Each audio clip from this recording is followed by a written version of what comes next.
najveće višednevne manifestacije Pale rodno mjesto Srpske obilježio je bogat kulturno-umjetnički program na kome su nastupila djeca iz spanjenskih osnovnih škola, epski pjesnici te kulturno-umjetnička društva iz Pala, Vojkovića i Beograda.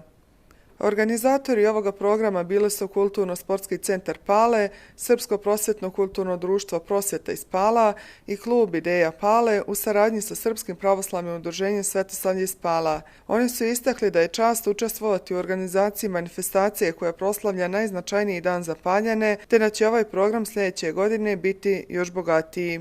Veoma mi je drago i čast mi je da je Kulturni centar od ove godine, da kažem, organizacionom odboru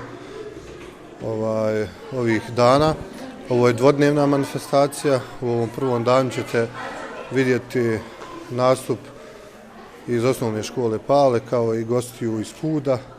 Drugi dan je posvećen, da kažem, guslarima, tako da imamo jedan bogat program ove godine.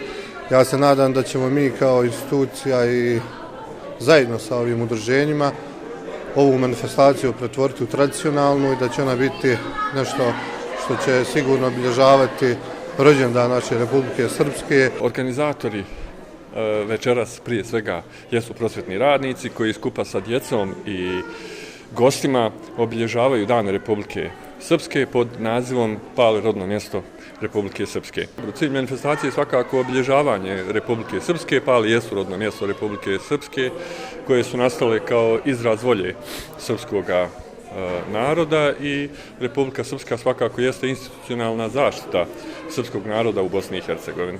Kulturno-umjetnički program se sastoji od igranja srpskih kola, od recitovanja epske poezije, od pjevanja uz gusle kao i pjevanja sestri Stanšić Maje koje pjevaju svoje pjesme rodoljubive povodom Dana Republike Srpske. Umjetnički direktor Kulturno-umjetničkog društva Sveti Sava iz Beograda, Slobodan Mirković, čestitao je građanima Srpske rođendan i krsnu slavu, te istakao da se ovo kulturno-umjetničko društvo uvijek odaziva na poziv prijatelja iz Pala.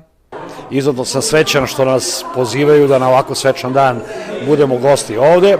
Kulturno-umjetničko društvo Sveti Sava iz Beograda će se predstaviti večera sa dve igre, igrama iz Šumadije i Vlaškim igrama. A ovde smo četvrti put, znači ovo je četvrti festival na kojem učestvujemo, a inače sa Prosvjetom i sa Pala već dugi niz godina organizujemo festivale, dolazili su oni kod nas u Beograd i po svetu putujemo također zajedno. Znači, izuzetno mi je drago što imamo takve prijatelje u Republici Srpskoj.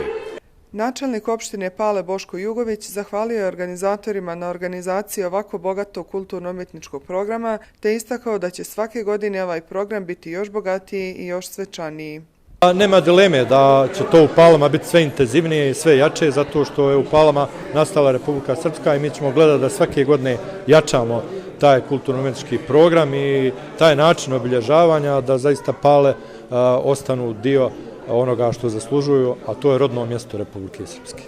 Manifestacija Pale rodno mjesto Srpske završit će se sutra guslarskom večeri na kojoj će nastupiti guslari iz Žabljaka, Obrenovca, Beograda i Kalinovika, kao i sveštenik dr. Darko Đogo i epski pjesnik iz Šavnika Slavko Perošević, koji će manifestaciju veličati prigodnim besedama. Također organizatori najavljuju i nastup učenice Đurđine Gajović i kamernog sastava hora Filozofskog fakulteta Univerziteta u Istočnom Sarajevu.